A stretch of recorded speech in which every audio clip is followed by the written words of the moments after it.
몸기도예요. 광주 경례팀의 강부연 릴리아나 자매님이 해주실 거예요.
몸의 부드러움을 통한 찬미였습니다. 우리가 오전에 얘기하면서 제가 여러분한테 주고 싶은 것은 좀 올바른 이해, 올바른 알을 통해 가지고 기울어져 있는 이것을 이쪽을 힘을 빼서 이쪽을 올려주는 게 아니라 반대쪽에 있는 우리가 힘을 키워서 균형을 잡아야 한다고 얘기했습니다. 그래서 이제 우리가 말하는 하느님, 사도 바오로가 복음을 전하면서 가장 실패한 지역이 있습니다. 가장 실패한 지역이 에페소서 지역입니다. 그 에페소 지역에서는 왜 실패했냐면요, 에페소서에는 가장 똑똑한 사람이 많은 곳이었어요. 거기서 이제 복음이 들어가기 가장 힘들었는데요. 에페소스에 들어갔을 때에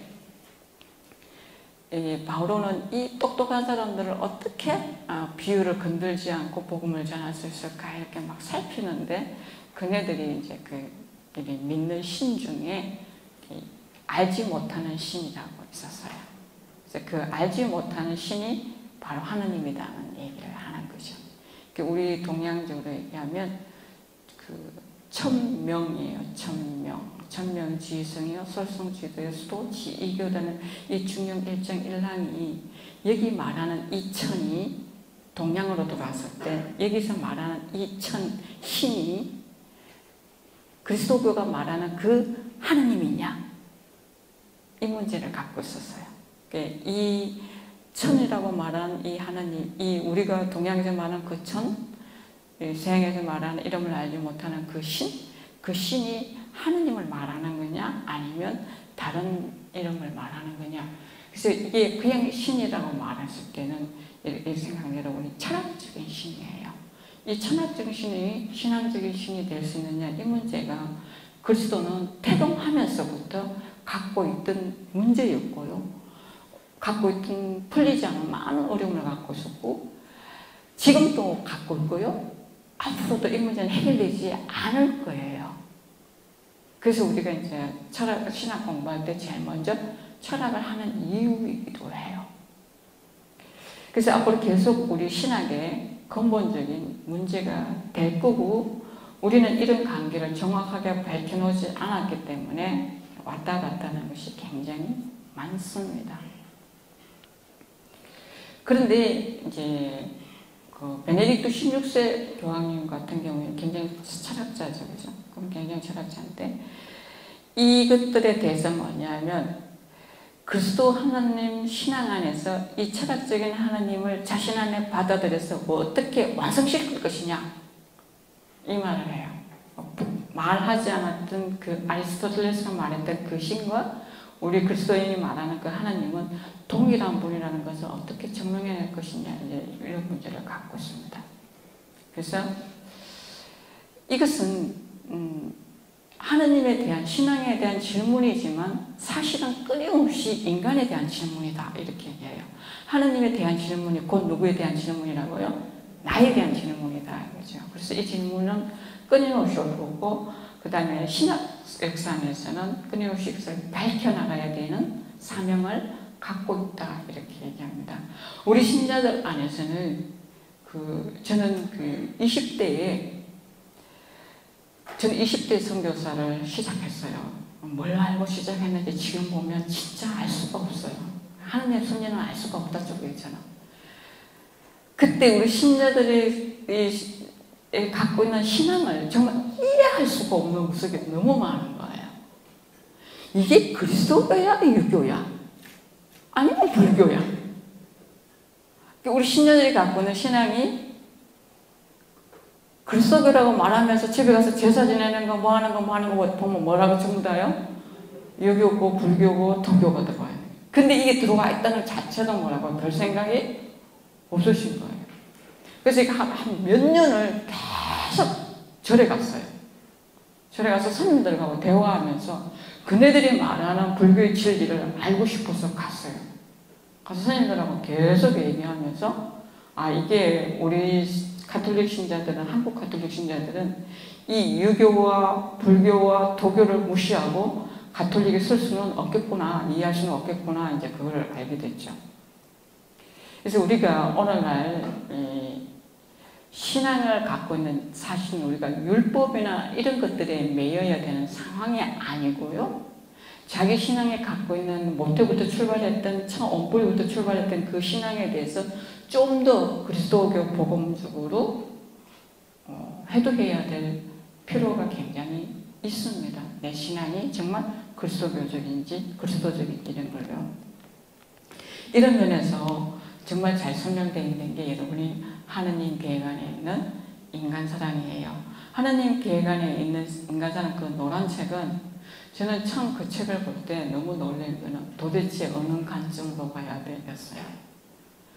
어느 철학적 관점으로 인간학적 관점, 신학적 관점, 심리학적 관점, 사회학적 관점 볼 때마다 다른 색깔이 입혀지기 시작하는 거예요. 그래서 제가 그때 내린 결론이 하느님 계획 안에 인간사랑은 인간에 대한 종합 선물 세트다 이렇게 생각했어요. 그러니까 여러분이 만나면 어느 선에서 만나야 될지가 이제 힘든 거죠, 그죠?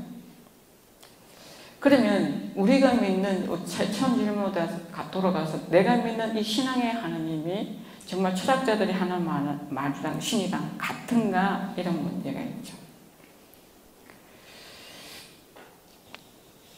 여기에 대해서 이제 파스칼이 놀라운 걸 하나 남겼는데요. 파스칼은 수학자이면서 철학자예요. 그러니까 그 당시 시대에는 수학적으로 이 하느님을, 신을 증명하려고 막 노력했어요. 근데 파스칼이 죽고 난 후에 옷을 이렇게 정리를 하는데 파스칼 외투 왼쪽에 이렇게 박음질이 되어 있었던 거예요. 한쪽에. 그래서 박음질을 뜯어가지고 뭘 써놨을까 이렇게 읽어볼 때 자기는 평생 살면서 그 수학자로서 철학자로서 하나님을 증명하려고 했는데 그 안에 쓰여 있는 거는 뭐냐, 아브라함의 하나님, 이삭의 하나님, 야곱의 하나님 써 있고 그 밑에 뭐라고 했냐면 철학자들이나 학자들의 하나님이 아니다 이렇게 써 있었습니다. 이거는 왜 쓰게 됐냐면 파스칼이 그렇게 많이 고민하고 하면서 하나님을 찾고 있을 때 진짜 하나님을 만난 거예요.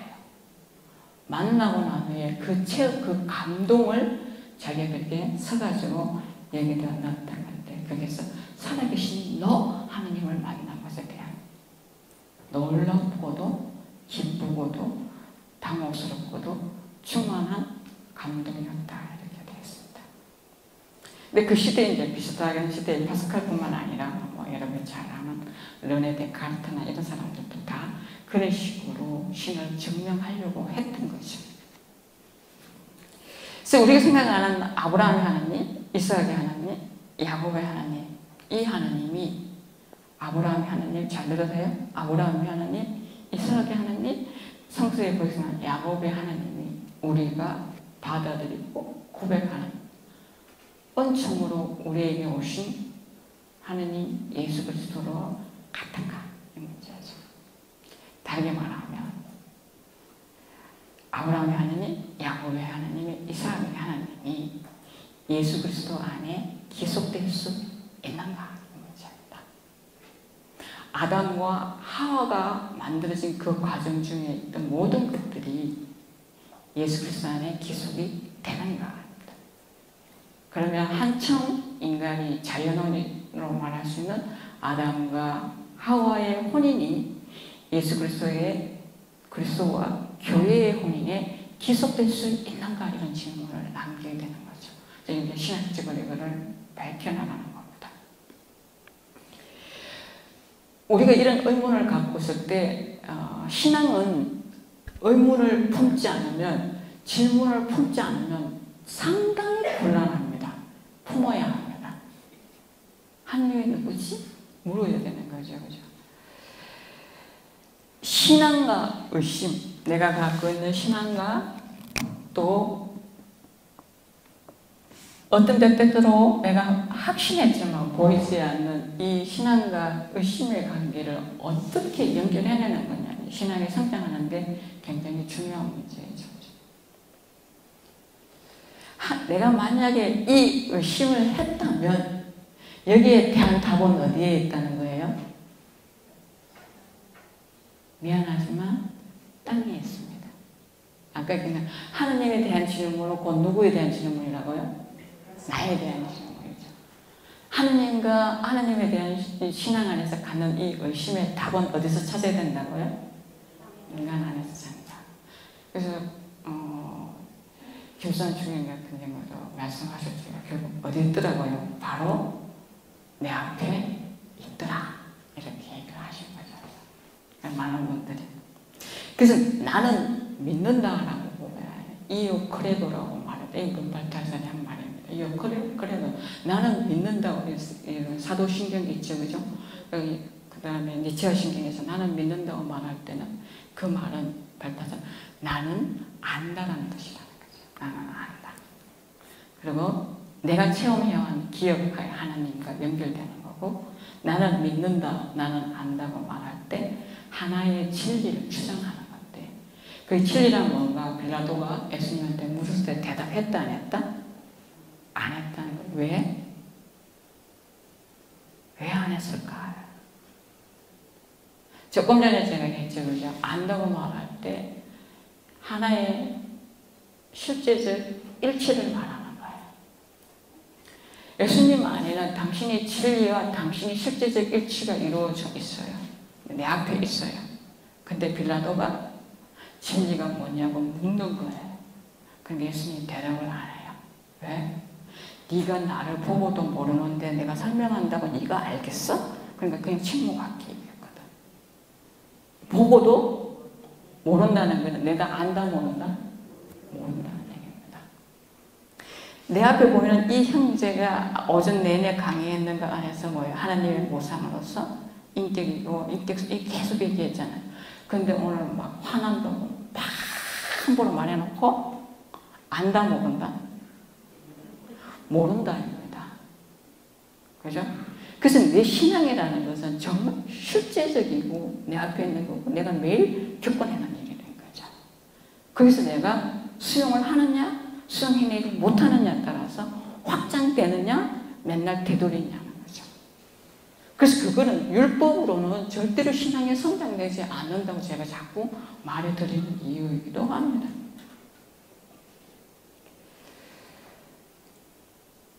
그래서 우리 신앙이라는 것은 출발이 뭐냐 하면 하나님이 우리 인간에게 주신 그 신앙을, 그 그리스도를, 예수 그리스도를 내가 받아들인다는 얘기예요. 그리고 내가 가는 방향을 그쪽으로 다시 향하게 하는 거죠. 이렇게 가다가 받아들임으로써 방향을 터는 것, 그분을 향해서 방향을 터는 것이 그게 배경입니다. 그래서 만약에 이렇게 딱 되면 여러분이 10계명을 놔두고 맨날 성찰을 한다? 참 곤란해요. 고해성사 보기 전에. 솔직히 말해도 지금 다 바뀌어요. 1계를 어기면 10계 다 어긴 겁니다. 10계 끝에 10계명 중에 끝 10번째를 어겼다? 다 어긴 겁니다. 1번까지. 만약에 남의 재물을 탐내지 말라고 했다가 탐냈다는 거죠. 그죠? 그럼 자기가 하나님을 믿고 하나님을 대한 신앙을 갖고 있다면 탐냈을까요? 안 냈을까요? 안 냈겠죠. 그렇게 다 어긴 거예요. 그러니까 한 개의 계명만 어길 수가 없다는 거예요. 다 이렇게 했는데. 그래서 여기서 여러분이 생각을 해야 되고, 아까 이렇게 그 하느님과의 그 내 신앙과의 이 관계를 살찌울 수 있는 방법은 계명이 아니라 신뢰예요. 신뢰. 신앙 의심을 버리고 신뢰하는 거고요. 그래서 예수님은 기적을 일으키실 때 나의 사랑이 너를 살렸다는 얘기를 하신 적이 없습니다. 그래서 다시 생각해요. 왜 예수님이 너의 믿음이 너를 살렸다고 했는지 이제 생각해 보셔야 되는 거죠.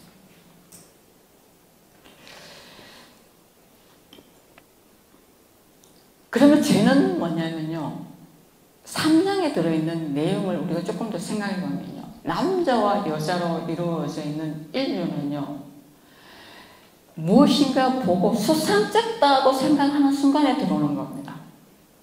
뭔가 수상하다 싶은 순간에 여러분이 오늘 배우자가 옷을 벗는데 좀 이상한 냄새가 나. 이거는 그 순간에 이미 뭐라고요? 오늘 하루 종일 그 사람에 대해서 걱정하고 가졌던 모든 열미는 뭐라고요? 쓰레기통에 쳐놓은 겁니다. 그리고 뭐가 올라오는 거예요? 설명도 안 해도 알겠죠. 이게 부부관계만 그런 게 아니고요. 하나님과의 관계에서도 똑같은 거죠. 아담과 하와가 하나님에 대해서 수상쩍다는 생각이 들어감으로써 뭐냐면 스스로 하나님에게서 떠난 거예요. 자기가 떠난 거예요. 떠난 것이 죄죠. 네. 하나님 안에, 선은 하나님 안에 존재하는 거니까요. 그래서 여기서 여러 가지 상태, 가브리엘 얘기도 해줄 수 있고, 마리아 얘기도 얘기해줄 수 있고, 그들이 왜 우리랑 그들이 달랐던지. 그러면 우리가 갖고 있는 이 진리에 대해서는 이 진리를 가끔 제가 이런 질문을 받아요. 불교에서 말하는 진리와 우리 그리스도교에서 말하는 진리가 어떻게 달라요? 같지 않아요? 자기가 그 스님의 설법을 들으니까 곧 드러난 거예요. 가톨릭 신자들이 안 되었으면 묻는 질문이에요. 대학 교수님들도 많이 계시네. 그렇게 내가 그러고 쳐다보았습니다. 예수 그리스도에 대한 이해가 문제가 있는 거예요. 진리라는 것은 아까 빌라도가 진리가 무엇이냐고 물었는데 이게 보통 질문이 아니에요. 예수 그리스도를 앞에 두고 왜 진리라고 물었을까요? 우리는 진리는, 우리가 말하는 진리는 페르소나, 예수 그리스도나 페르소나 안에서만 답을 가져올 수 있기 때문입니다. 그게 불교에서 말하는 진리와 유교에서 말하는 진리, 도교에서 말하는 진리, 우리 그리스도교에서 말하는 진리가 다른 겁니다. 그래서 진리라는 것은 어떤 인격인지 알아야 하는 거죠. 왜? 우리는 우리 눈으로 하나님을 완전히 볼 수 없죠. 그러나 그 실체를 온전히 품으신 분이 누구냐면 예수 그리스도죠.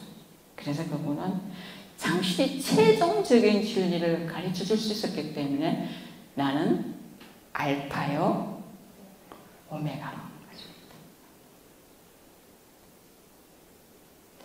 그러면 우리가 이제 아까 인간의 길, 어제 시작에 인간의 길에서 출발하면서 신앙적 인간함 이렇게 얘기했죠. 그죠? 그래서 그리스도가 갖는 중요성은 뭐냐 하면 그리스도는 그냥 이렇게 대대로 쭉쭉쭉쭉 다이의 후손으로 쭉쭉쭉쭉 내려 마태복음에서 얘기하듯이 그냥 족보로 그냥 쭉 넘어와서 한 대를 갖는 게 아니라는 얘기입니다. 그리스도가 갖는 중요성은 뭐냐? 바로 그리스도 입장에서 그리스도의 선에서 우리가 창조까지 그스로 올라가서 새롭게 볼 수 있느냐 이거예요. 그것을 볼 줄 모르면 어떤 실수를 범하느냐면 우리 교회가 사슬이부터 잘못해온 건 뭐냐면 인간을 볼 때 행위 입장에서 죄이냐 아니냐 본 거로 마찬가지예요. 그렇게 되면 예수 그리스도가 이 세상에 오신 건 단순하게 우리의 죄를 용서하기 위해서 왔다고 이렇게밖에 안 되는 거예요. 정말 그분은 그렇게 왔을까 하는 거죠. 만약에 이 그리스도 안에 들어있는 이 거꾸로 내려다 창세기까지 다시 그슬 올라가는 이 것을 바라보지 않으면 그분은 우리가 고백할 때 절대적인 하나님이라고 고백할 필요가 없다는 겁니다. 근데 우리는 뭐라고 고백해요? 절대적인 하나님이라고 그리스도에서 고백할 때 창세기부터 그 다음에 알파와 오메가라 그 승까지 전부를 통틀어 가지고 이분의 중심 안에 있다는 것을 받아야 됩니다. 그래서 그리스도가 만물의 중심이라고 얘기하는 거죠. 만약에 그리스도의 은총이 단순하게 인간에게 그 다음에 아담 안에 있는 어떤 필요성만 채워진다면 생물학적으로 아담의 후손인 우리는 그리스도와 별 관계가 없습니다. 깊은 관련을 가질 수가 없습니다. 왜? 우리한테 실제적으로 영향을 준 사람은 그리스도보다는 뭐야? 생물학적 아담과 하와가 더 크기 때문입니다. 그런데 성경에서는 인간으로 태어나신 분 중에 그리스도보다 더 큰 분은 없다라고 세례자요한이 고백해 주죠. 그래서 아담의 질서는 우리가 이제 내일 에피소스로 설명해 드리겠지만 아담의 질서는 그리스도의 질서에 기속될 때에 그게 완성될 수 있는 겁니다. 그럼 우리에게 말씀이 사람이 되신 이 강생의 신비가 주는 것은 뭐냐? 첫 번째는요, 하느님의 인간적 차원을 보여준 거예요. 하느님의 인간적 차원을 보여준 거죠. 보이지 않는 하느님을 완전하게 보여준 게 그거죠. 그냥 모상 정도가 아니라 그냥 완전하게.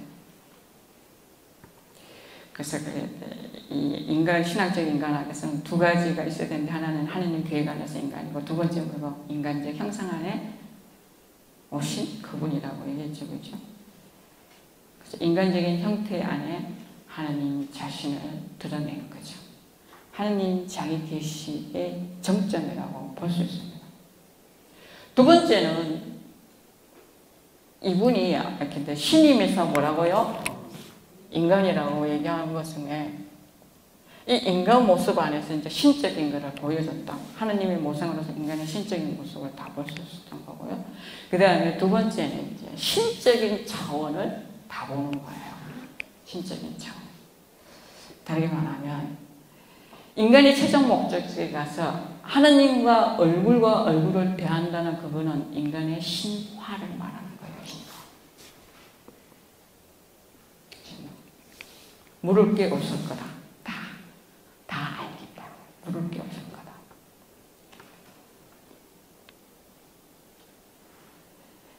인간의 궁극적인 최종 목표가 바로 하느님의 그 차원에 도달하고 하느님으로 신화된다는 것은 인간이 얼마나 대단한 존재인지 함부로 할 수 없는 존재인지를 말하고 있는 거예요.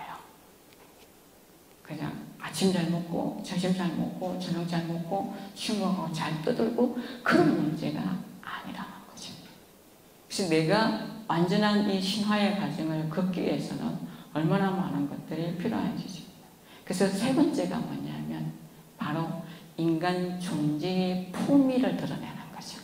인간은 동물과 다르고 여타 생물과도 다르고 여타 다른 것들과도 다른. 그래서 자기 자신이 얼마나 풍요롭고 깊은지 아는 거죠.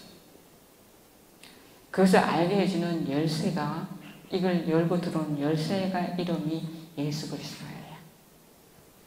그거를 통해서 열고 나올 때 여러분이 딸까닥 하는 안이 탁 회복가 되는 거예요. 거짓말 같죠.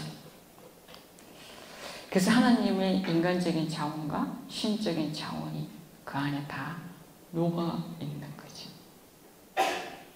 그리고 예수 그리스도를 통해서 하나님의 계획이, 인간에 대한 하나님의 계획이 무엇인지 아주 적나라하게 보여준 일입니다. 그래서 예수님의 한평생 삶은 굉장히 우리에게 시사하는 바가 크죠. 인간에게는 얼마나 심오하고 인간 자신이 얼마나 충만하고 이런 것들인지요.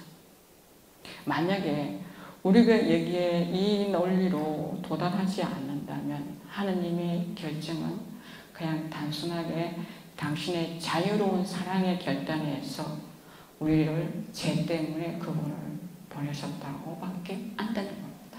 여러분이 지금 부활 때나 사순절 때나 끊임없이 세뇌된 게 뭐예요? 우리의 죄 때문에 그분이 세상에 오셨고 순환하시고 죽으셨다. 저는 가끔 아니 내 사랑에서 왔어 이렇게 하는 거죠. 난 사랑에서 왔다. 진짜 내 죄 때문이라면 안 오셔도 돼요. 왜? 하늘에서 충분히 내한테 말할 수 있으니까.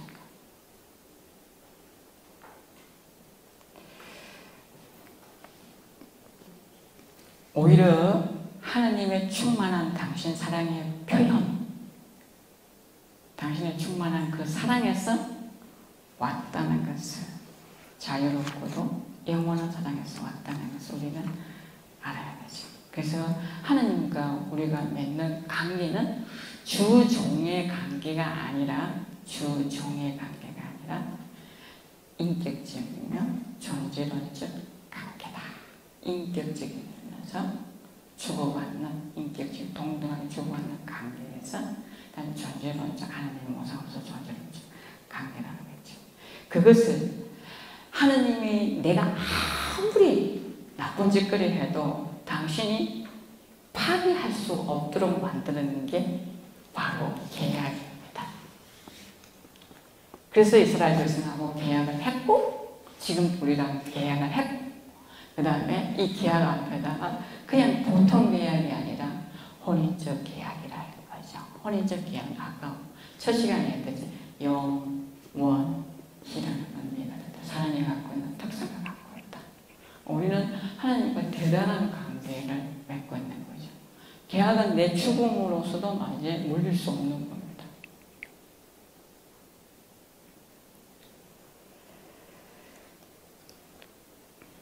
그러면서 우리한테는 이제 신학의 이제 두 가지 주제인 하나님 계획 안에서 인간과 인간적인 형상 안에 들어간 하나님의 은총을 해서 인간 존재에서 우리에게 예수 그리스도를 통해서 보여준 건 뭐냐 하면 부르심이라는 거죠. 계약을 통한 부르심이에요. 여기서 어느 정도로 기다리시나?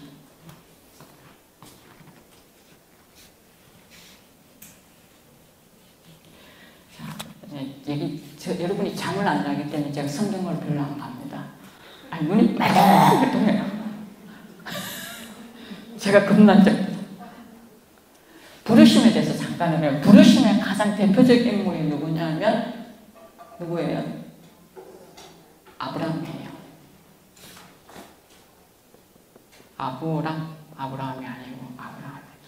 부르심 받았을 때 아브라함 나이는 75세였어요. 부르심의 조건이 뭐냐 하면 내가 너에게 하늘의 별수만큼 자손을 많이 줄 테니까 뭐라고요? 너의 고향과 친척과 아이를 떠나라라는 얘기입니다.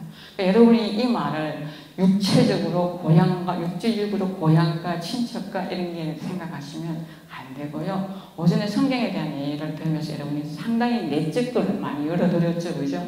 그러면 고향과 친척과 이런 게 특징이 뭐예요? 익숙하고 또 뭔가 모르게 편안하고 뭔가 모르게 다 이해해 줄 것 같고 그런 관계죠, 그죠? 그것을 다 떠나라는, 너를 편안하게 해주는 모든 것들에서 떠나라는 얘기입니다. 누구랑 계약을 맺었으니까? 하나님과 계약을 맺었고, 그 편안함에 떠나지 않으면 자꾸 이스라엘 백성들이 광야에 나와가지고 이집트에서 먹던 메뚜기와 이스라엘에서 먹던 그 고기가 그리운 거예요. 소고기 고기 그리워서 자꾸 되돌아가고 싶은 거죠. 그러면 안 돼요. 75세 떠나는데 아브라함과 사라는 정말 하나님을 믿었고 그 시대의 자손은요 구원의 표징이었습니다. 구원의 표징이었어요. 구원받았다는 표지예요. 그래서 그 성서에서 여러분이 창세기는 이렇게 보면 그 아주 시아버지하고 말도 안 되는 얘기들은 그건 윤리서가 아니라고 제가 얘기했습니다. 윤리적으로 이해할 문제가 전혀 아니에요. 자녀는 바로 구원의 표지이기 때문에 이 구원을 얻기 위해서는 별짓을 다 해야 된다는 말이에요.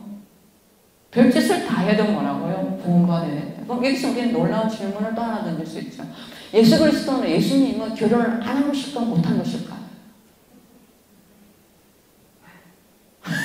답이 자동으로 나와요. 예수 그리스도가 만약에 혼인을 하면 구원의 족보가 뭐라고요? 시로 내려오는 거죠.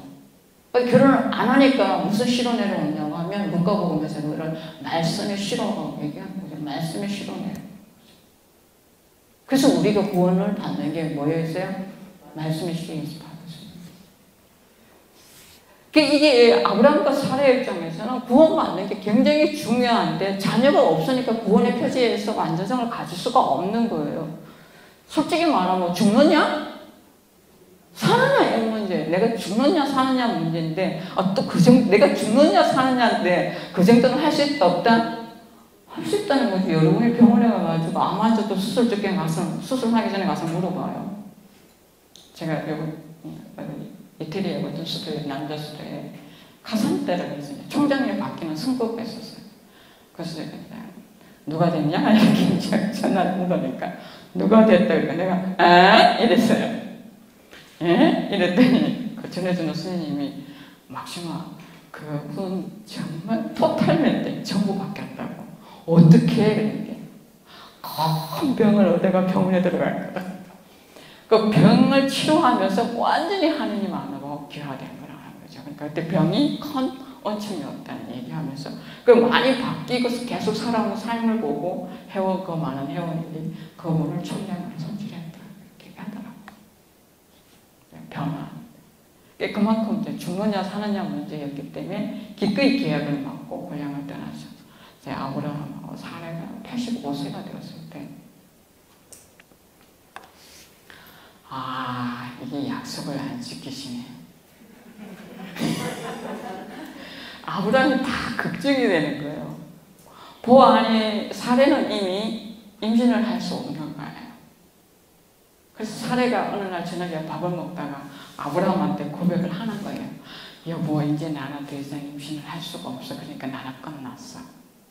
근데 하느님이 우리랑 약속을 했잖아? 그럼 약속을 했으면 된다 안 된다? 될 거야. 근데 우리가 우둔해가지고 하나님의 섭리가 어디 있는지 못 알아본 거 아니야?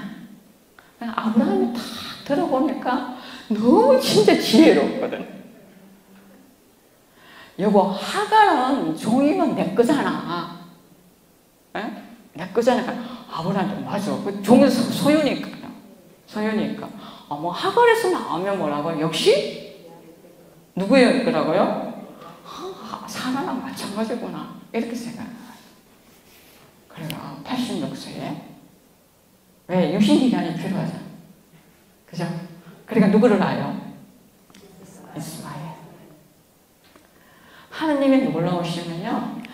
이스마엘을 이 아담과 하와가 이 얘기를 하기 전에 그거는 내 뜻이 아니야 이렇게 말씀하시지 않는다는 거죠. 왜 못해요? 자유 때문에. 이네들이 그거를 의심하면서 이미 자기들 안에서 자기들이 하나님, 내 안에 있는 하나님을 벗어나는 거죠. 그죠? 딱 벗어나고 난 후에 하나님이 딱 그러시는 거예요. 그거 아닌데, 이렇게 얘기하시는 거예요. 그게 아닌데, 잘못 알았어? 이렇게 얘기하는 거예요. 그리고 대답도 없어. 언제까지? 언제까지 또 대답을 안 하셔? 길게 대답을 안 하셔. 99세가 됐었고.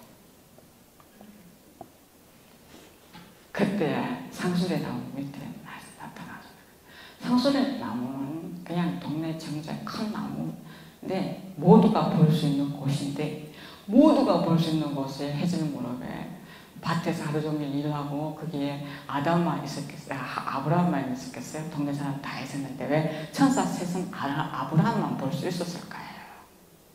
믿음이 있는 사람만 볼 수 있다는 얘기입니다. 이거는.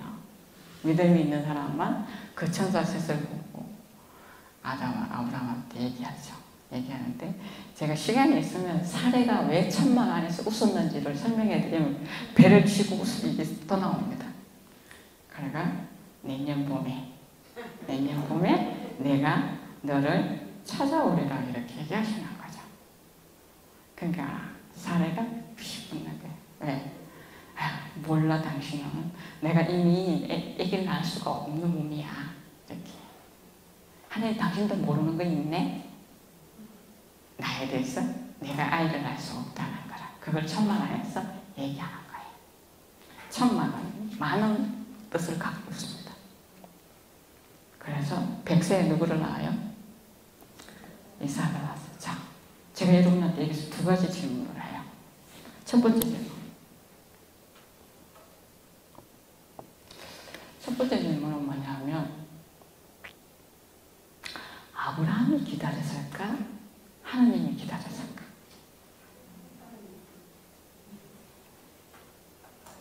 여러분이 기도하니까 안 들어줘. 하나님이 여러분의 기도빨이 꺼질 때까지 기다릴까? 아니면 많은 경우는 하나님이 응답을 안 한다고 얘기해요. 하나님은 응답을 안 하신 경우가 없거든요. 너무 잘 들어줘서 큰일이지. 아브라함하고 사례는 자기네들이 기다렸다고 생각하는데 하나님이 기다리신 거예요. 뭐가 떨어질 때까지? 너희들의 능력이 떨어질 때까지. 그래서 왜 99세까지 가냐면 아브라함의 능력이 떨어지는데 이렇게 오래 걸렸던 거예요. 그럼 왜 하나님은 인간의 능력이 떨어질 때까지 기다려야만 했는가 하는 질문을 할 수가 있어요. 여러분이 있잖아요. 막 어떤 일이 좋은 일이 딱 되면 막 주님 감사합니다. 예, 당신의 덕분입니다. 딱 그리고 며칠 후에는 내가 잘했어. 그렇게 되는 거죠. 맞아요? 만약에 아브라함과 사라가 자기의 능력이 있어서 아이를 낳았더라면 이삭을 바라볼 때마다 우리가 낳았지롱 이랬을 거야. 근데 죽을 때까지 그 소리를 못하기 위해서 능력이 완전히 떨어지고 난 후에 그 이삭은 하나님이 웃으시기를 하거든요. 자기네들은 믿음이 얼마나 웃긴다는 거예요. 이게 18장 창세기 18장 사건입니다. 12장부터 18장까지. 그러니까 지금도 누가 기다린다? 하나님이 기다린다. 내가 뭐 하기를? 하나님의 능력으로 살기를. 인간의 능력이 아니라 당신의 능력으로 살기를 누가 기다린다? 하나님이 기다리신다는 거 안 잊었으면 좋겠어요. 하나님이 기다리신다. 그러면 그 하나님이 내 안에 육화되지 않으면 어떤 사건이 일어날까? 창세기 19장입니다.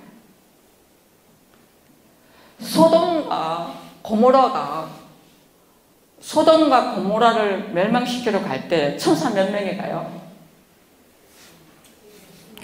천사 몇 명 가요? 2명이 가요. 2명. 여기 천사 몇 명 갔어요? 셋. 한 명 어디 갔을까요? 한 명 어디 갔을까요? 이게 우리가 성서를 글로 읽으면 안 되는 거예요. 분명히 말씀하셔요. 그 천사 중에 한 명이 내년 봄에 내가 반드시 너를 찾아오리라 하는 거죠. 누구 뱃속에 들어갈 거예요? 그래서 구원받은 거예요. 뭐가 들어갔기 때문에? 말씀. 우리가 구원받았다고 확신할 수 있는 것은 나의 선업, 선과 악의 업에 의한 결론이 아니라 이미 세례 때에 내가 누구를 받아들였기 때문에 예수 그리스도가 혼인했기 때문이에요. 세례성사는 혼인이에요. 그래서 우리는 구원을 저 하늘 올라가가지고 심판받아가 지옥 가고 이런 문제가 아니고 이미 구원받았고 우리의 오늘의 매일의 삶은 구원받기 위해서 사는 게 아니라 그 구원을 완성시키기 위해서 사는 거예요. 제 개념을 오늘부터 내려놓으시고 오늘 내가 완성의 여정을 걸어가고 있는지 아니면 맨날 뒤로 돌아가가지고 죄인지 죄 아닌지 발발 떨고 살 건지. 나와 배우자의 관계도 제 개념이 아니라 나는 하나님이 저 사람을 내게 맡기셨고 우리들은 함께 구원되는 게 하나님이 보시기에 가장 좋은 일인 거죠. 가장 아름다운 일인 거죠. 그래서 내가 끊임없이 내 안에 들어와 있는 이 말씀의 힘 십자가로 통해서 그를 수용하고 받아들이는 거예요. 내 능력이 아니라 내 안에 이미 들어와 있는 예수 그리스도의 십자가의 능력으로 그를 받아들이고 포옹하고 함께 변화시켜서 낳는 거예요. 혼인은 그런 거예요. 신앙생활은 그런 거예요. 막 활동하고 막 하다가 뭐라고요? 어느 날 팍 깔아져가지고 나 옛날에 그거 다 해봤거든? 미안하지만 신앙과 사랑은 항상 현재형이에요. 내가 옛날에 많이 사랑했어가 필요 없어요. 오늘 사랑이고 그냥 우리는 매일 뭐를 만드는 거예요?